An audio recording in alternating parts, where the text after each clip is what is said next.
لنبلونكم بشيء من الخوف والجوع ونقص من الأموال والأنفس والثمرات وبشر الصابرين الذين إذا أصابتهم مصيبة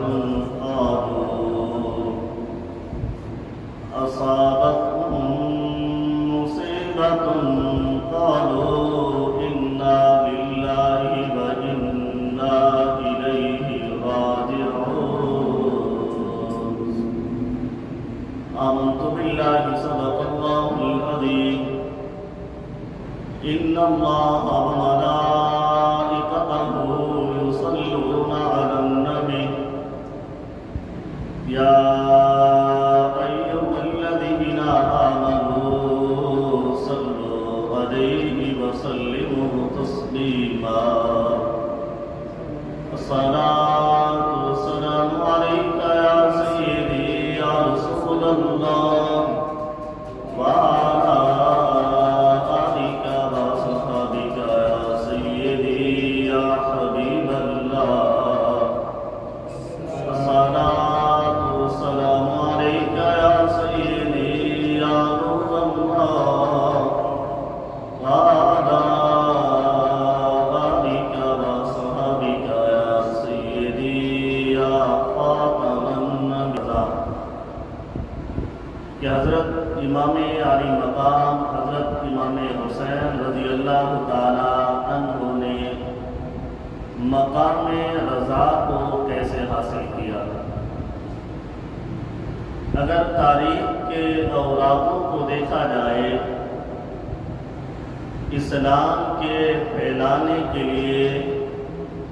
اسلام کی سربلندی کے لیے بے شمار مارکے جنگیں وجود میں آئی. ہر جنگ کی نوعیت مختلف ہے، ہر جنگ کی کہانی الگ ہے، لیکن جس انداز سے اسلام کی سربلندی کے لیے امام علی مقام حضرت امام حسین رضی اللہ تعالی عنہ نے شہادت نوش فرمائی ہے، یہ جنگ ایک الگ نوعیت پر مبنی نظر آتی ہے. اور یہاں پر جنگ کی نوعیت یہ ہے، اگر کسی اور جنگ کا مطالعہ کیا جائے، دیکھا جائے، تو مد مقابل جو ہوتا ہے وہ اسلام والا نہیں ہوتا، اللہ رب العزت کو وحدہ لا شریک ماننے والا نہیں تھا. لیکن یہ نوعیت اس وجہ سے الگ ہے کہ اس جنگ میں جو امام علی مقام کو شہید کرنے والے تھے وہ بھی نعرہ توحید لگانے والے تھے. تو یہاں پر شہادت امام حسین رضی اللہ تعالی عنہ اور مقام رضا کہ اگر امام علی مقام حضرت امام حسین رضی اللہ تعالی عنہ چاہتے تو ایک بھی کرامت ظاہر کر سکتے تھے، ان یہودیوں کے سروں کو ان کے جسموں سے جدا کر سکتے تھے، یا اپنے رب سے دعا مانگ کر ان کا ستیہ ناش کروا سکتے تھے. لیکن مقام شہادت ایسی تھی کہ امام علی مقام نے ان یزیدیوں کے لیے بد دعا بھی نہیں کی تھی اور اپنی کرامت کو ظاہر کر کے ان کو ختم یا ان کے سروں سے جسموں کو جدا بھی نہیں کروایا تھا. مقام رضا میں اب سمجھنا یہ ہے کہ اللہ والوں نے اپنی کرامتوں کو کس انداز سے ظاہر کیا تھا کہ اگر امام علی مقام چاہتے تو وہ جتنے بھی یزیدی تھے، جتنے بھی وہ لشکر کوفہ والے تھے، سب کا ستیہ ناش کر سکتے تھے، ختم کر سکتے تھے، لیکن مقام رضا امام علی مقام کو پھر حاصل نہ ہوتا. مقام رضا امام علی مقام کو پھر حاصل نہ ہوتا. مقام رضا تب حاصل ہونا تھا جب آپ اپنی شہادت کے لیے اپنے آپ کو پیش کر دیتے، جس طرح امام علی مقام نے کربلا کی سر زمین پر اپنے آپ کو پیش کر دیا تھا۔ اب یہاں پر صوفیاء کرام اس کے کچھ مراتب بناتے ہیں کہ ایک تو یہ ہے کہ صبر ہو، توکل ہو اور رضا ہو۔ صبر، توکل اور رضا۔ اگر صبر کرے گا تو صبر کی 3 صورتیں بنے گی۔ زاہدوں یعنی صوفیوں کے نزدیک، نیک لوگوں کے نزدیک صبر اسے کہا جاتا ہے یا تو الصبر للہ ہو، یا تو الصبر علی اللہ ہو، یا تو الصبر مع اللہ۔ یہ صوفیاء کرام کی اصطلاح میں صبر کی 3 صورتیں بنا دی گئی ہیں۔ صبر للہ یعنی اللہ کے لیے صبر کرنا، اللہ پر صبر کرنا یا اللہ کے ساتھ ہی صبر کرنا۔ اس کا لغوی یا اصطلاحی معنی اس انداز سے اسے سمجھا جائے گا۔ صبر للہ کہ اللہ کے لیے صبر کرنا۔ صوفیاء کرام فرماتے ہیں یہ وہ مقام رضا ہے جہاں پر انسان کبھی خوشی سے زندگی گزار رہا ہوتا ہے اور کبھی غم کے انداز سے زندگی کو گزار رہا ہوتا ہے۔ اب جب غم اور خوشیوں سے زندگی گزارے تو ہر وقت اپنے رب کی رضا پہ راضی رہے تو اس کو صبر للہ کہا جاتا ہے۔ اور دوسری اصطلاح ہے صبر علی اللہ۔ یہ وہ ہے کہ جہاں پر اپنے دل کو ہر وقت اللہ کی یاد میں مستغرق رکھنا ہے، چاہے خوشی آئے چاہے غمی آئے۔ خوشی کا تعلق بھی ذکر اللہ سے دل کو خالی نہ کر سکے، اور غمی آئے تو ایسی غمی بھی انسان کے دل میں جو اللہ کی یاد ہے، اللہ کا ذکر ہے، اس سے بھی اسے غافل نہ کر سکے۔ یہ ہے صبر علی اللہ۔ ایک حکایت ہے کہ ایک شخص ذکر اللہ کر رہا تھا تو اس کو کسی نے آ کر یہ اطلاع دی کہ آپ کا جو جہاز سامان سے بھرا ہوا آ رہا تھا وہ راستے میں ڈوب گیا ہے۔ تو اس شخص نے اپنے چہرے کو، اپنے سر کو نیچے کیا، نیچے کرنے کے بعد پھر سر اٹھایا تو الحمدللہ یعنی اللہ کا شکر ادا کیا۔ تو کچھ لمحے یا کچھ گھنٹے گزرنے کے بعد اسی شخص نے دوبارہ خبر دی کہ جو ہمارا جہاز آ رہا تھا، جو خبر ملی تھی کہ وہ ڈوب چکا ہے، لیکن وہ ڈوبا نہیں تھا، وہ خبر غلط تھی، تو ہمارا جو جہاز تھا وہ صحیح سلامت صحیح انداز سے وہ کنارے تک پہنچنے والا ہے۔ اس شخص نے پھر نیچے اپنی گردن جھکائی، جھکانے کے بعد کچھ لمحہ بعد پھر سر اٹھایا اور اللہ کا شکر ادا کیا۔ تو جب وہ ذکر اللہ سے فارغ ہوا تو کسی نے سوال کر دیا کہ حضرت یہ تو بتائیے کہ جب خبر ملی تھی کہ جہاز ڈوب چکا ہے تب بھی تم نے شکر ادا کیا،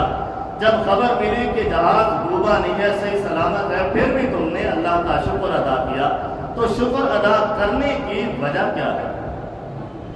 یہ طرز عمل، یہ طریقہ کیا ہے؟ وہ بزرگ کہنے لگے اصل بات یہ ہے کہ میں اپنے دل کے ساتھ اپنے رب کی یاد کو بسائے بیٹھا تھا، دل میں ذکر اللہ کا تھا۔ جب یہ خبر ملی کہ جہاز ڈوب چکا ہے تو پھر میں نے اپنے دل کی طرف نظر دوڑائی، میرا دل ویسے ہی تھا جیسے پہلے تھا، یعنی ذکر اللہ میں غافل، ذکر اللہ میں بھرا ہوا تھا، ذکر اللہ سے غافل نہیں تھا۔ جب میں نے اپنے دل کی اس کیفیت کو دیکھا تو پھر اپنے رب کا شکر ادا کیا، اے میرا رب تیرا لاکھ لاکھ شکر ہے، اتنے نقصان ہونے کے باوجود بھی میرا دل اللہ کی یاد سے غافل نہیں۔ تو یہاں پر ذکر اللہ کی بات ہو رہی ہے کہ اللہ کی یاد سے اس کا دل غافل نہیں تھا۔ تو فرمایا جب پھر خوشی ملی کہ معلوم ہوا کہ جہاز ڈوبا نہیں ہے، ابھی بچا ہوا ہے، صحیح سلامت ہے، تو پھر دل کو خوشی ہونی چاہیے تھا، ڈوبنے میں غم زدہ ہونا چاہیے تھا، لیکن حالات انداز یہ تھے کہ جب پھر میں نے دل کی طرف نظر دوڑائی تو دل میرا پہلے کی طرح اللہ کی یاد میں تھا، اللہ کی یاد سے غافل نہیں تھا، تو میں سمجھ گیا کہ مال کے ملنے سے یا مال کے ختم ہونے سے میرا دل اپنے رب کے ساتھ جو تعلق جوڑ کے بیٹھا ہے اس سے غافل نہیں ہوتا۔ اب یہ تو ایک عام آدمی کا مقام ہے، عام آدمی کا ایک اللہ والے کا مقام ہے، تو ہزاروں اللہ والے جمع ہو جائیں تو امام علی مقام کے قدموں کی خاک بھی نہیں بن سکتا۔ ہزاروں اللہ والے اکٹھے ہو جائیں، ان کی عبادات کو، ان کے ایمان کو اکٹھا کر دیا جائے، تو پھر بھی امام علی مقام کے پاؤں کی خاک کے برابر بھی نہیں ہو سکتے۔ جب یہ مال کے ملنے یا نہ ملنے سے یہ اللہ کے یاد سے ان کا دل غافل نہیں ہوتا، تو پھر امام علی مقام کا ان یزیدیوں کو دیکھ کر اپنے رب کی یاد سے ان کا دل کیسے غافل ہو سکتا ہے؟ یہ ہے ایک انداز، یہ ایک نظام ہے کہ ایک اللہ والا ہو کر اپنے رب کی یاد سے غافل نہیں ہو سکتا، تو امام علی مقام اپنے بچوں کو کربلا کی سر زمین میں شہید کروا کے بھی اللہ کا شکر ادا کرتے رہے۔ کیوں؟ کہ ان کے دل میں ذرا برابر بھی ایسا لمحہ نہیں آیا تھا کہ وہ اپنے رب کی یاد سے غافل ہو کر اپنے بچوں کی یاد میں غمزدہ ہو جاتے۔ اب اس کو تھوڑا سا صبر مع اللہ سے سمجھتے ہیں کہ صبر مع اللہ کس چیز کو کہا جاتا ہے۔ صبر مع اللہ، جتنی بھی تکلیفیں ہو انسان کے اندر، جب وہ اللہ کی یاد میں آ جائے، اللہ کی یاد میں چل پڑتا ہے، تو وہ تکلیفیں انسان کو جو ہے اپنے رب کی یاد میں غافل بھی نہیں کر سکتی، اور ان تکلیفوں کا انسان جب اللہ کی یاد میں ہو تو وہ تکلیفیں پھر تکلیفیں بھی نہیں رہتی۔ صبر مع اللہ سے کہا جاتا ہے۔ جن انسان کو کوئی تکلیف پہنچی ہو اور اس کا دل اللہ کی یاد میں ہو، وہ تکلیف پہنچنے والی جتنی بھی بھاری قسم کی ہو، جتنے بھی وہ نقصان دہ ہو، اس کے جسم میں پیوست بھی ہو جائے، لیکن اللہ کی یاد میں جو بندہ رہتا ہے وہ تکلیف بھی اسے تکلیف نظر نہیں آتی۔ حضرت علی المرتضیٰ شیر خدا رضی اللہ تعالیٰ عنہ کا واقعہ ہے کہ حضرت علی المرتضیٰ شیر خدا رضی اللہ تعالیٰ عنہ کے جسم میں تیر یا نیزہ پیوست ہو گیا تھا۔ ایسا پیوست ہوا تھا کہ وہ ہڈی کو کراس یا ہڈی تک پہنچ چکا تھا۔ اب حضرت علی المرتضیٰ شیر خدا رضی اللہ تعالیٰ عنہ کے جسم سے اس تیر کو یا نیزے کو کھینچتے تو آپ تکلیف سے جو ہے خود بلا ہوتے، تکلیف کی وجہ سے آپ کی آوازیں نکل پڑتی تھیں۔ ایسا جو سخت انداز سے تیر جو تھا جسم کے اندر پیوست ہو چکا تھا۔ تو تاریخ میں آتا ہے کہ حضرت علی المرتضیٰ شیر خدا رضی اللہ تعالیٰ عنہ نماز کا وقت آیا تو نماز میں کھڑے ہوئے۔ جب نماز میں کھڑے ہوئے یا نفل پڑھنے کا ارادہ کیا تو کسی نے مشورہ دیا، حضور جب آپ نماز پڑھتے ہیں تو نماز آپ ایسی پڑھتے ہیں کہ آپ کو جتنے بھی تکلیفیں ہوں وہ تکلیفیں آپ کو تکلیفیں نظر نہیں آتی۔ تو آپ نے نماز پڑھنا شروع کی۔ جو تیر پیوست تھا تو جو آپ کے ساتھی تھے انہوں نے نماز کی حالت میں تیر کھینچ لیا تھا اور جسم سے خون جو تھا وہ بہنے لگ گیا تھا۔ تو حضرت علی المرتضیٰ شیر خدا رضی اللہ تعالیٰ عنہ نے جب سلام پھیرا تو پوچھا کہ تیر نکال لیا گیا ہے؟ تو آپ کے دوستوں نے یا آپ کے ساتھیوں نے کہا ہاں، جب آپ نماز میں کھڑے تھے تو اس وقت ہم نے اس تیر کو نکال لیا تھا۔ اب سوال یہ ہے کہ صبر مع اللہ اسے کہا جاتا ہے جب بندہ اللہ کی یاد میں آئے تو اس قدر آئے کہ دنیا کی کوئی تکلیف بھی اس کو ذکر اللہ سے یا اللہ کی یاد سے غافل نہ کر سکے۔ اب حضرت علی المرتضیٰ شیر خدا رضی اللہ تعالیٰ عنہ بندہ تو وہی تھا کہ جب نماز نہیں نیتی تھی تو تیر کھینچا نہیں جاتا تھا، تیر کھینچتے تھے تو تکلیف ہوتی تھی۔ جب نماز میں کھڑے ہوئے، اللہ کی یاد میں کھڑے ہوئے، ذکر اللہ کرنا شروع کیا اللہ کی یاد میں جب مستغرق ہوئے تھے تو تیر کھینچ لیا گیا، حضرت علی المرتضیٰ کو خبر تک بھی نہ ہوئی رضی اللہ تعالیٰ عنہ۔ اور یہ ہے، اسے کہا جاتا ہے صبر مالنا، کہ انسان جب اللہ کی یاد میں آ جائے، جب اللہ کی بارگاہ میں آ جائے تو پھر دنیا کی ساری تکلیفیں اسے ہیچ نظر آنے لگے، کم نظر آنے لگے۔ اللہ کی یاد میں چاشنی اس قدر ہوتی ہے کہ بندہ دنیا کی تکلیف کو چھوڑ کر اللہ کی چاشنی میں اتنا گم ہو جاتا ہے کہ دنیا کی تکلیف اسے تکلیف بھی نہیں لگنے لگ جاتی۔ اب حضرت علی المرتضیٰ شیر خدا رضی اللہ تعالیٰ عنہ کے فرزند حضرت امام حسین رضی اللہ تعالیٰ عنہ، تو جب کربلا کی سرزمین پر تیروں کی بارشیں ہو رہی تھی، جسم کو آپ کے سر کو آپ کے جسم سے جدا کیا جا رہا تھا، تو اس وقت نماز کا عالم تھا، تو نماز ظہر کو ادا کرنے لگے، گھوڑے سے اترے اور زمین کے ساتھ تیمم کرنا شروع کیا، تیمم کرتے ہوئے قیام اور رکوع کیا۔ جب سجدے میں گئے تو ان یزیدیوں نے آپ کے جسم سے آپ کے سر کو الگ کر دیا تھا۔ اب سوال یہ ہے کہ حضرت علی المرتضیٰ شیر خدا رضی اللہ تعالیٰ عنہ جب نماز میں آئے، تیر کھینچا جائے، تکلیف نہ ہو، تو جب امام عالی مقام نے نماز نیتی ہوگی، سر سجدے میں ہوگا، تو جب سر جسم سے جدا کر دیا گیا ہوگا تو پھر اسی طرح سے جیسے علی المرتضیٰ شیر خدا رضی اللہ تعالیٰ عنہ کو تکلیف نہیں پہنچی تھی، تو امام عالی مقام کو بھی ذرا برابر بھی تکلیف نہیں پہنچی۔ یوں تھا مقام رضا کہ اللہ کی رضا شامل تھی۔ اب اللہ کی رضا میں بندے کو اس قدر نظام ہے کہ تکلیف ہی نہیں لگتی، تو اس کی اصل وجہ کیا ہوتی ہے کہ اس کی اصل وجہ حضرت مولانا غوث علی شاہ پانی پتی فرماتے ہیں کہ ایک شخص کسی اللہ والے کے پاس جا کر بیٹھتا اور بیٹھ کر گھنٹہ 2 گھنٹہ بیٹھا رہتا، دیدار کرتا، پھر واپس چلا جاتا۔ تو ایک مرتبہ آیا تو اس اللہ والے نے اسے پوچھ لیا کہ بھائی تو روزانہ آتا ہے یا اکثر آتا ہے، آتے ہوئے لوگ آتے ہیں، دعاؤں کا کہتے ہیں، تکلیفوں کا کہتے ہیں، پریشانیوں کا کہتے ہیں، تم ایسے شخص ہو، نہ تکلیف کا کہتے ہو، نہ کسی پریشانی کا کہتے ہو، نہ دعاؤں کے بارے میں کہتے ہو، تو وجہ کیا ہے؟ تو اس شخص نے کہا کہ میں اس لیے آتا ہوں کہ مجھے نا اللہ کے عشق میں سے ایک عشق کا ذرا چاہیے، اللہ کی محبت چاہیے، اللہ کا عشق چاہیے۔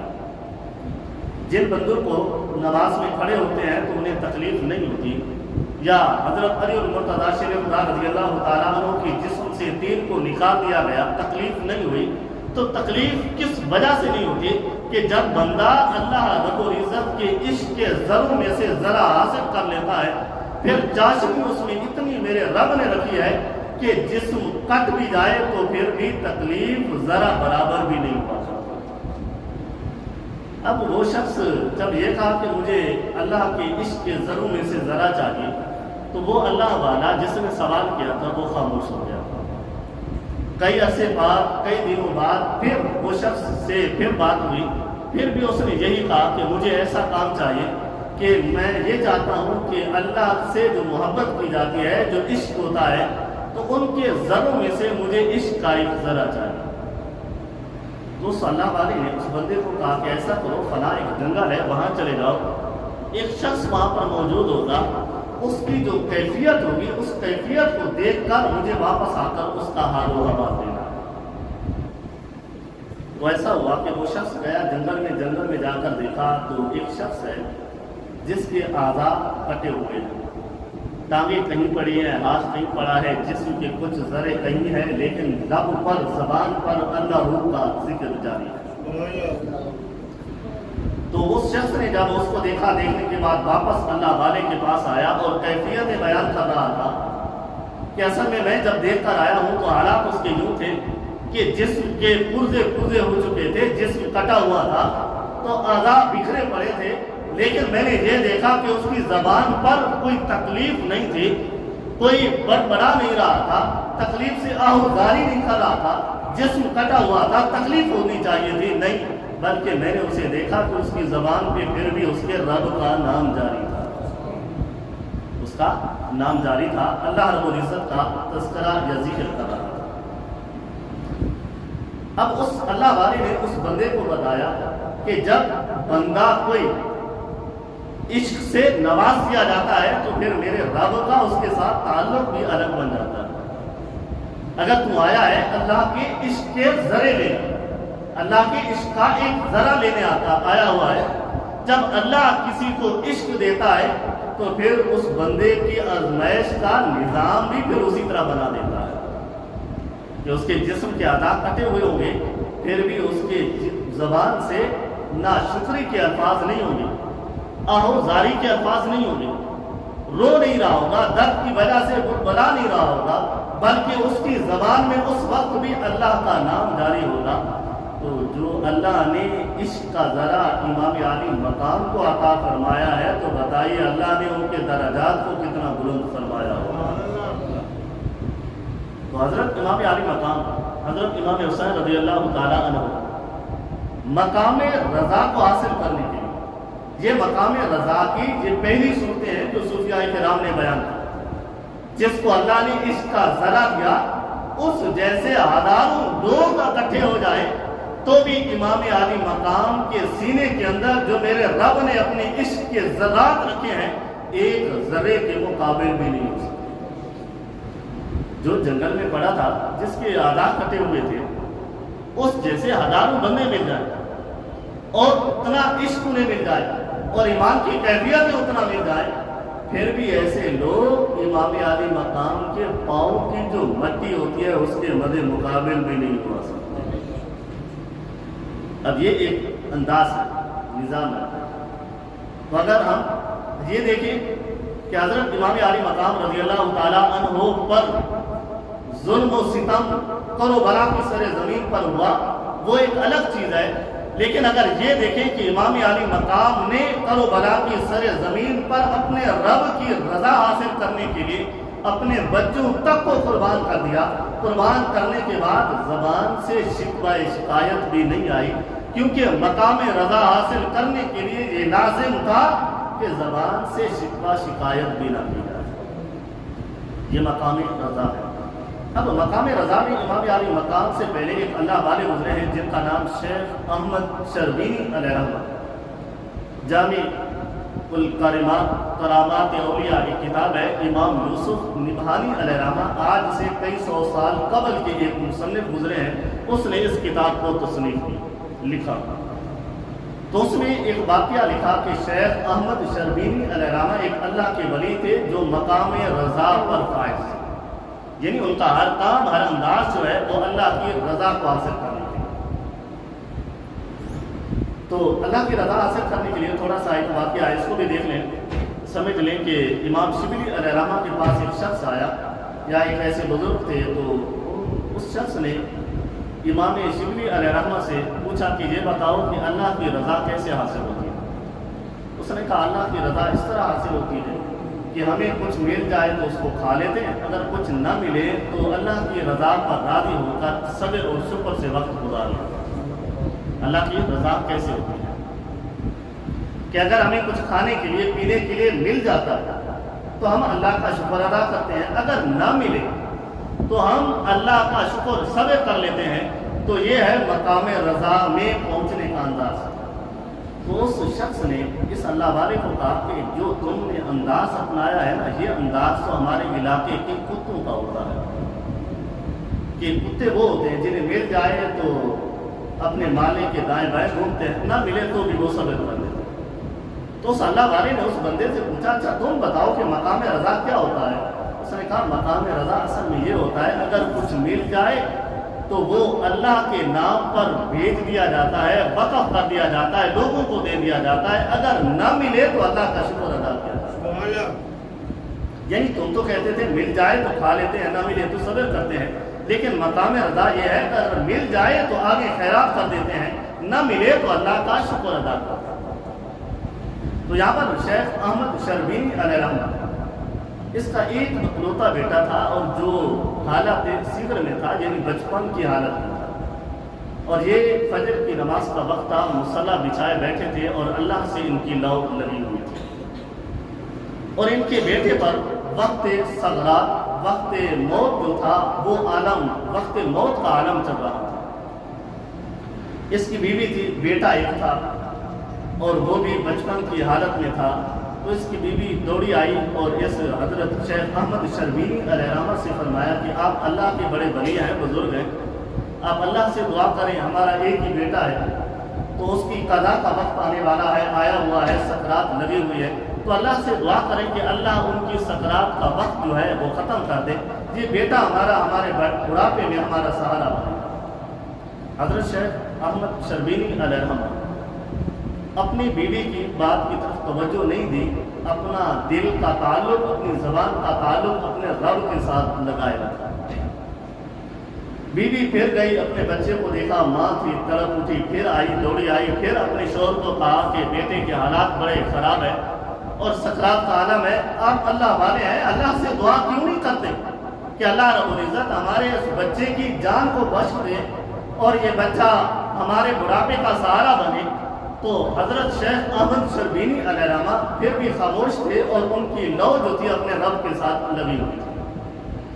تو ان کی بیوی گئی، جا کر اس بچے کو اٹھایا، اٹھا کر جہاں پہ ان کی جائے نماز جہاں پر بیٹھے تھے اس کے سامنے رکھ دیا۔ اب باپ تھا، اپنے بچے کو تڑپتا ہوا دیکھا تو مقام رضا پر فائز تھا، مقام رضا سے ہٹا، اپنے رب سے دعا کی، مالک میرا ایک بیٹا ہے، اس کی روح قبض ہو رہی ہے، تو کرم فرما، میری عبادتوں کی لاج رکھ لے، اس کی روح کو واپس لوٹا دے۔ تو اللہ نے اس بچے کی روح کو واپس لوٹا دیا۔ اب سوال یہ ہے کہ اللہ والا شیخ احمد شربینی علیہ رحمہ اپنے رب سے دعا کرے تو اللہ رب العزت ان کے بیٹے پر آنے والی قضا کو ہٹا دے اور ان جیسے ہزاروں مل جائیں تو وہ امام عالی مقام کے قدموں کے برابر بھی نہیں ہو سکتے۔ اگر میرا امام چاہتا تو وقت کربلا کو بدل سکتا تھا، لیکن بدلا نہیں، کیونکہ مقام رضا حاصل کرنا۔ اب آپ کی شہادت تھی وہ آپ کے بچپن میں مشہور تھی، اور بچپن میں محبوب مصطفیٰ صلی اللہ علیہ وسلم نے اپنے نواسے کو بتایا کہ جس کا ذرا، جس کے عشق کا ذرا تیرے سینے پہ رکھا جا رہا ہے اس کا دیدار تجھے 50 سال بعد ہونا ہے۔ تو بتائیے جس کا ذرا عشق ان کے سینے میں موجود تھا، تو اللہ رب العزت کے پردے دن شہادت کے جب سر جسم سے جدا ہونا تھا تو اپنے رب کا دیدار کرنا تھا، تو ان 50 سالوں کو امام عالی مقام نے گزارا کیسے ہوگا؟ اور کربلا کی سر زمین کا واقعہ سارا حضرت علی المرتضیٰ شیخ خدا رضی اللہ تعالیٰ عنہ کو بھی علم تھا، اور محبوب مصطفیٰ صلی اللہ علیہ وسلم نے خود بھی واقعہ کربلا کے بارے میں بے شمار حدیثوں سے ثابت ہے کہ امام عالی مقام کی شہادت کے بارے میں خبریں دی تھی۔ اگر میرا محبوب چاہتا تو مقام کربلا کو بدل سکتا تھا، اگر شیخ احمد شربینی اپنے بیٹے کی قضا کو روک سکتے ہیں تو میرا نبی اپنے نواسے پر آنے والے کربلا کی سر زمین کے واقعات کو بھی روک سکتا تھا، روکا نہیں، کیونکہ مقام رضا نہ ملتا۔ تو مقام رضا حاصل کرنے کے لیے لازم تھا کہ اپنے بچوں کو بھی شہید کروانا تھا اور اپنا سر بھی جو ہے اللہ کی بارگاہ میں دینا تھا۔ جب اپنا سر اللہ کی بارگاہ میں دیتے تو اللہ اپنے مقام رضا پر فائز فرمانا تھا۔ اب یہاں پر یہ بھی ہے کہ کربلا کی سر زمین پر بے شمار ظلم و ستم ہوئے، پانی کو بند کر دیا گیا، تو نواسہ رسول سے کوئی عام اللہ کا ولی تو نہیں تھا، تو نواسہ رسول کی جو کیفیت ہے، جو عبادت ہے، جو نظام ہے، جو نسبت ہے، وہ ہزاروں ولیوں سے بھی اعلیٰ اور رفع ہوتی ہے۔ اور بے شمار واقعات سے یہ ملتا ہے کہ بے شمار اللہ والوں نے اپنی کرامتوں کے ذریعے سے ایسی جگہوں سے پانی نکال کر دکھا دیا جہاں پر کوئی تصور بھی پیدا نہیں ہو سکتا تھا۔ اگر میرا امام دعا مانگتا تو نہر فرات کا رخ بھی امام عالی مقام کی طرف ہو جاتا، لیکن دعا نہیں مانگی کیونکہ مقام رضا کو حاصل کرنا تھا۔ مقام رضا ملنا ایسے تھا کہ اللہ کا دیدار تب ہونا تھا جب اپنا سر اپنے جسم سے جدا کروانا تھا، اور اپنے بیٹے، اپنے نواسے، اپنے رفقا جو شہید ہوئے ان کی شہادت پر بھی حرف شکایت نہیں آیا تھا، اور جو شہید ہونے کے بعد بچے ہوئے تھے، جو حضرت امام علی مقام کی شہادت کے بعد جو اہل بیت میں سے جو موجود تھے ان کی زبان پر بھی کبھی حرف شکایت نہیں آیا تھا۔ امام زین العابدین تو بچنے والے اور بھی بے شمار تھے، تو امام زین العابدین کا واقعہ بڑا مشہور ہے کہ جب آپ کربلا کی سر زمین کے بعد یزید کے دربار پر جانے کے بعد پھر انہیں آزاد کر دیا گیا تھا، تو مدینہ شریف میں جا کر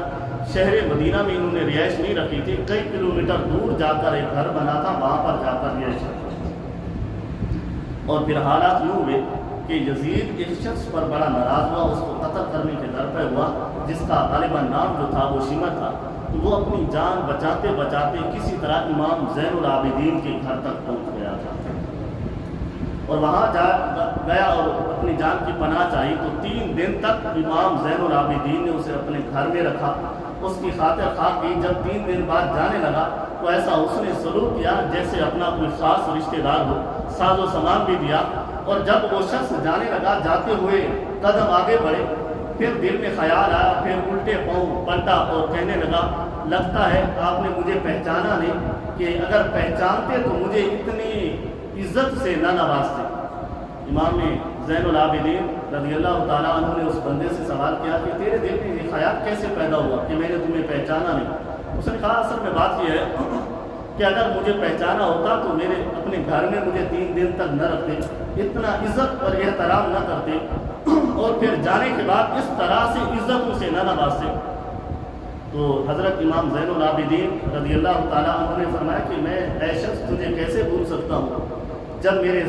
والد سجدے میں تھے، حضرت امام علی مقام سجدے میں تھے، جب ان کا سر ان کے جسم سے جدا کیا جا رہا تھا، ان جدا کرنے والوں میں سے تو بھی شامل تھا، لیکن فرق یہ ہے کہ وہاں ہم تیرے پاس آئے وہ تیرا کردار تھا، اور یہاں تو ہمارے پاس آیا یہ ہمارا کردار ہے، اور ہمارا کردار تمام کرداروں سے اعلیٰ ہوتا ہے۔ اگر حرف شکایت ہوتی نا کربلا کی، تو امام علی مقام کے گھر میں جب وہ بندہ پہنچا تھا، امام زین العابدین کے گھر میں جب بندہ پہنچا تھا تو اس کو قتل بھی کر سکتے تھے، کیونکہ حرف شکایت نہیں تھا، کیونکہ مقام رضا تھا۔ تو مقام رضا کے لیے امام علی مقام حضرت امام حسین رضی اللہ تعالیٰ عنہ نے شہادت نوش فرمائی تھی۔ واحد کہ اللہ رب العزت کو سب کو